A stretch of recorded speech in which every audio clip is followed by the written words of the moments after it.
temple of You Jerusalem. can imagine that back in the days, the people would probably stand down here, and then the emperor will stand somewhere over there. All the people will stand down here, and this is where the sentence will be read. Yes. This is gorgeous. Can you imagine?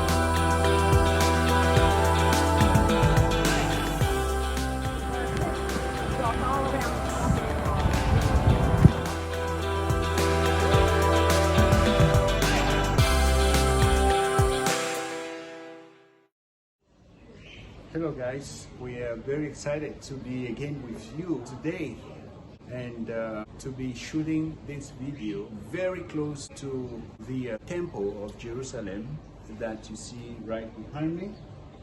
I'm Dr. Colvin Washu, and I'm here with my outstanding wife, Fanny Washu. Hello and welcome back to our channel, Fanny Colby Inspirational.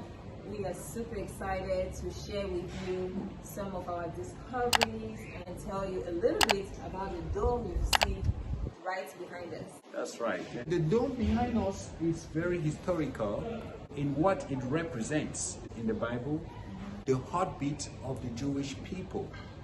And today, it is a very strategic image in the heart of Jerusalem, where we are right now. So what are some of the things that you observed even looking at the dome? So first of all, when you look at it, you see the shape. The shape of it is Octagonal. Octagonal, that's the word Which I'm has looking like for. 8 corners around it, even though it looks more round, but it's octagonal. The shape, you see that it has a golden color.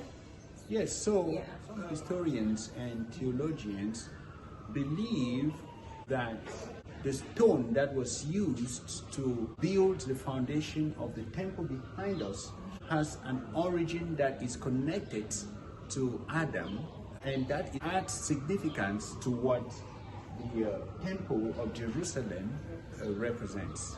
And similarly to the dome-shaped temple on our right over there, a lot of these homes in the past were built that way. They have that kind of shape. It's a little bit rounded. It's a pattern that was done in the days of old, which Yes. still exists even today. And one other thing that I noticed is that a lot of the tops, the buildings of the homes, some of them have open tops where you can stand and actually have an amazing view. If you notice, I don't know if you can see. I can let you see the other side Yeah, of you see, the... like right at the top, you can see even people on my left over there. They too, they are viewing the city and also trying to discover just like we are, and just have a great view from the top. That's right. Yeah. Yeah, it's a very beautiful landscape from where we are able to take this video.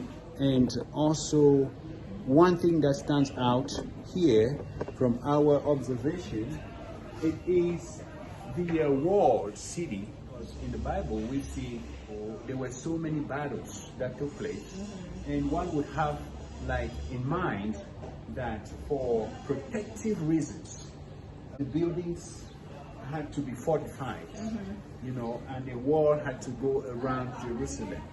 And that also takes me to another place that is very spiritual at the heart of the identity of the Jewish people, which is that the significance of Jerusalem and the walls around Jerusalem has not just a physical protection from the adversaries, but it also has the spiritual protection. Remember in the book of Psalms where God said that as the mountains surround Jerusalem, so does God surround his people. And you can see that also manifested right behind us.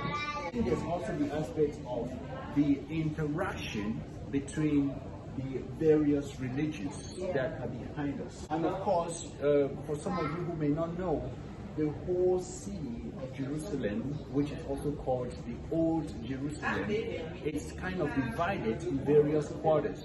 For example, you have the Jewish quarter, and you have the Armenian quarter, and you have the Christian quarter.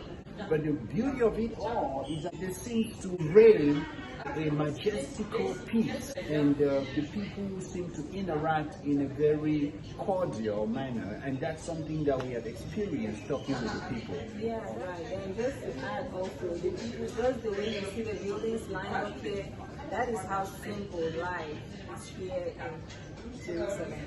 That's like right. The people are just simple, very friendly, very interacting. Like life is just lovely. Hey guys, so we found somebody who is so amazing, and his name is Safwan. Give it up to Safwan. He's a guy. Woohoo! It's lovely, peaceful. You find people interacting, doing their businesses, and so that gives a beautiful picture of the God that we are serving, a God that embraces, diversity and embraces the various cultures, and it's just beautiful in its own way. That's true.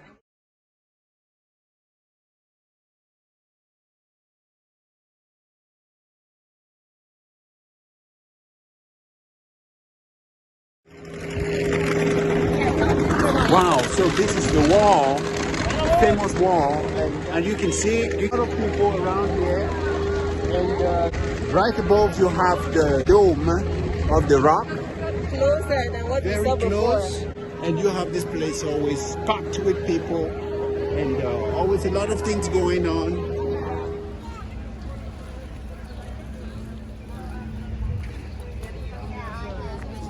To touch the temple or the walls of Jerusalem, men have to be on a separate side and women have to be on another side. So we have to separate. So I'm going down to the wall. So as you can see, there is a division here between the men and the women. People are praying and touching the wall.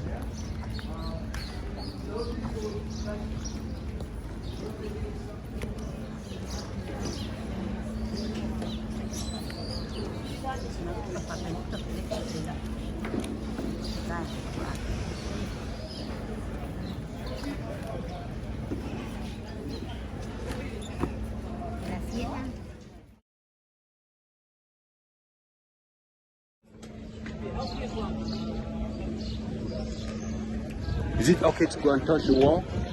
Good. Thank you. So I'm putting my hands on the wall for the very first time, and I'm super excited. This wall has existed for so many years, for centuries, over 2,000 years ago. And I'm very emotional even at this time when I'm placing my hand on it, because I've been seeing this in the Bible, I've been seeing it written down, but I've never been this close. And so even as I touch it, I kind of connect with the history of the Jewish people, the history of the Israelites, and the history of who I was and who I am today. And so I am so thankful. And you can see also that there are other people before me who have come here. If you look into the walls, you will see pieces of papers that have been written and put in there. So people will write their prayer points and they will come and stick it into the wall. You see? That's it. You see many prayer points that are here. And it's part of culture. You have people from all over the world. They are here, and it's a place of great communion, an honor and a privilege to be that close to the wall. Very, very unique opportunity to be here. This place is also highly secured. You have security cameras all over the place.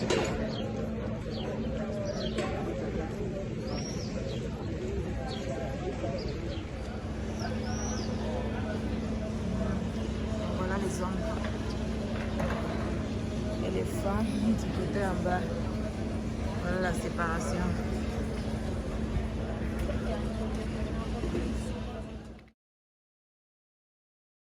And to go towards the temple, and when you get through the gates, this is what you have: the Temple Mount. Welcome to the Temple Mount. You can see that, and then you have all the writings in Hebrew, and you have a map right here that shows the various locations of the temple and the various compartments of the temple, and you have the picture of the temple right here.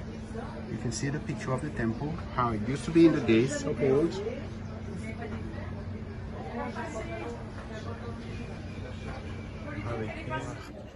So we are right inside the temple of Jerusalem, the one we used to read in the Bible. Can you imagine that? Yeah, right here. Can you imagine that? This is exciting. You see that? Look at the mighty walls. Look at the mighty walls. Solid. The temple, right into the temple of Jerusalem. Guys, you see the mighty walls. See, that's the temple behind me.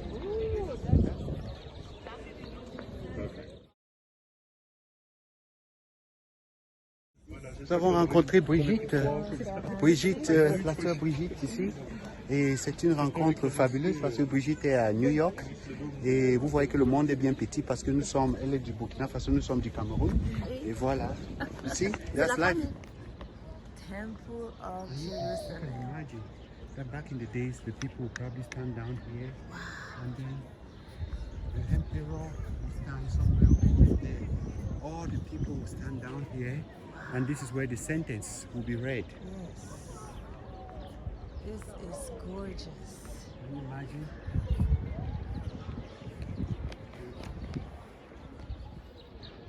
So, guys, we are standing here the closest possible to the temple of King Solomon in the Bible. I will turn over this way so you can see the temple right behind me. That is the site where the temple of King Solomon in the Bible was. This temple sits on the foundation of the original temple. And right on the west side of the temple, which is right behind us, behind my precious sweetheart and myself, you have Mount Olives, which you can see the hill still standing behind there. And we walked right up, right at the top of that hill. It was so many miles away, but we were able to get right to the top, and we visited the Mount of Olives. That's right. And a little bit on the right side of that Mount of Olives, you have the cemetery of the Jews. That's one of the oldest cemeteries in the world. It has thousands and thousands of Jews buried there because it was an honor for the Jews to be buried near the temple. And allegedly, Mary, the mother of Jesus, was also buried there. Right before you start mounting the hill leading you to the top of the Mount of Olives. And you also have the Church of Ascension, which is located back there. And the reason for that name is because historically it's also alleged that when Jesus ascended to heaven, it was actually over there.